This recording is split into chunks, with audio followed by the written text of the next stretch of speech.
Let's review again from Parak Gimel, Mishna Gimel. So we started yesterday.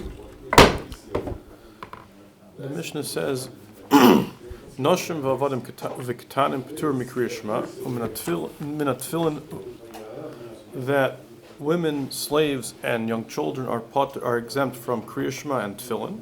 We said yesterday that even though both kriya Shema and tefillin are mitzvah shazman grama, which the general rule is that Nashim and Avadim are pater and Ketanim are pater in general, that is a chiddush in this Mishnah that I would have thought women would be chayiv in Kriya Shema because of its nature of Kabbalah Sal Malchus Shemayim. So you might think it's a more important mitzvah and we would obligate women. And Tefillin we might have thought they were obligated because there's a hekesh, they're put together in a pasuk with mezuzah, which women are chayiv in because it's not a time-based mitzvah. And they do have an obligation of tefillah, which is presumably the Rabbanan like everybody else. They included them in tefillah, mezuzah, and in mezuzah Berachos hamazon, which again the Gemara says you might have thought that both of those are mezuzah. You might have thought there's a hekesh to put in the same pasuk as Torah. So since women are not obligated in the midst of Talmud Torah like men are, you might think they're exempt from mezuzah. And Berachos hamazon, the Gemara brings a pasuk that eating is morning and evening, so you might think that the benching you do after you eat is also considered a time-based thing, and the Mishnah is telling you no, that it's since you bench whenever you eat, women are obligated. What chapter again? Chapter 3, Mishnah 4 now. Okay, fine. Again, just quickly for this is going to be relevant for the rest of the Mishnayos in this parak, this idea that Ezra made a takanah based on the obligation to separate to be separate, men and women to be separate before Maimon Har Sinai, that a Baal Keri, someone who has a seminal omission, cannot learn Torah or make brachos. It's presumably based on the idea that biblically b'daraisa there is a tumah for such a person until they go to the mikvah, which is going to become relevant in the later Mishnayos. It doesn't really have anything to do here, but I'll also explain why the thing they picked as just something to create a form of precious would be to go to the mikvah, since the person has a tumah, Ezra obligated him to deal with, even though in general, but a person who's tamei or has any other tumah who has no restrictions on learning. But over here, since they wanted to create a precious, they wanted to create a certain abstinence. Ezra required tefillah before learning or davening in order that people would be more hesitant. So it's not actually metaher, it's just... Well, it is metaher because he does have the tumah, but the tumah isn't really the problem. Okay. Fine. So the Mishnah says Baal Keri. So since he shouldn't be learning, mahar belibo, he should just think the words in his heart.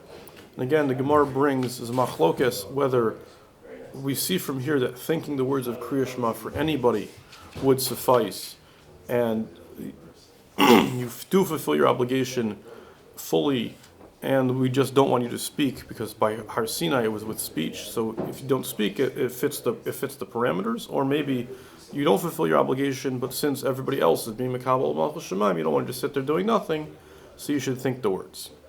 But the bracha before and after that, he would not make. And similarly, alamazon, when he eats, mevarach la'acharav, he would bench. He would say a bracha afterwards because that bracha is deraisa. Mevarach lefanav, he wouldn't make the bracha before because that bracha is only derabanan. Rabbi Yehuda Amar, no, Rabbi Yehuda says it's not so strict. Mevarach lefneim lachreim.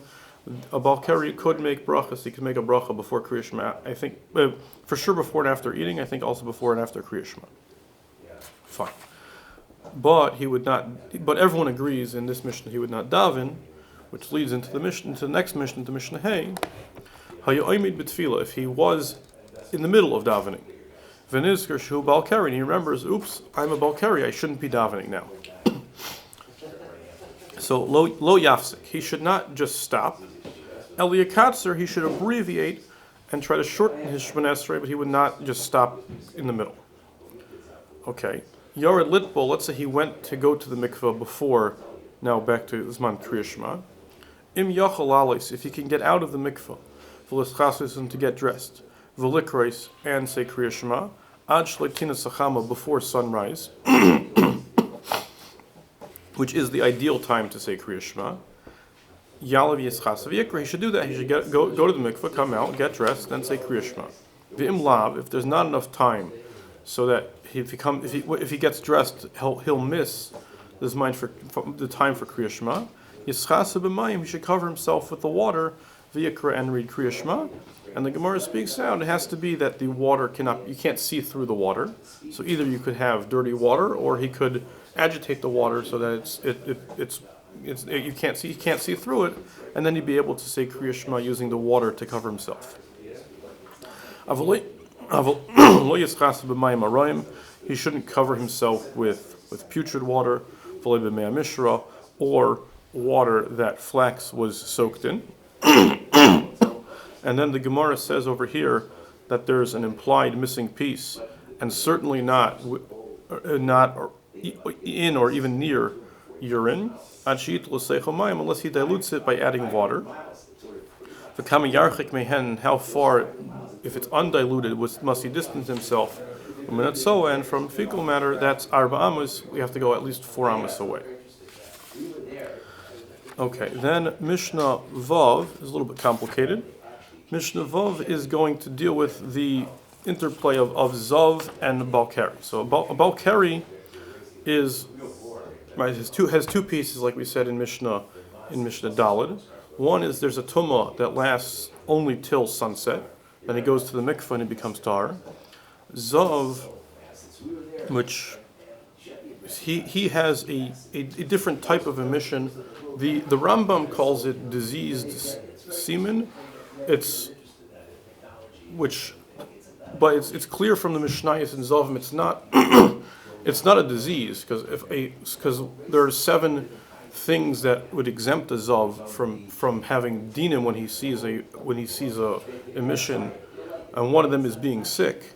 So it's some sort of it's I guess spoiled, but it's not that the person is sick.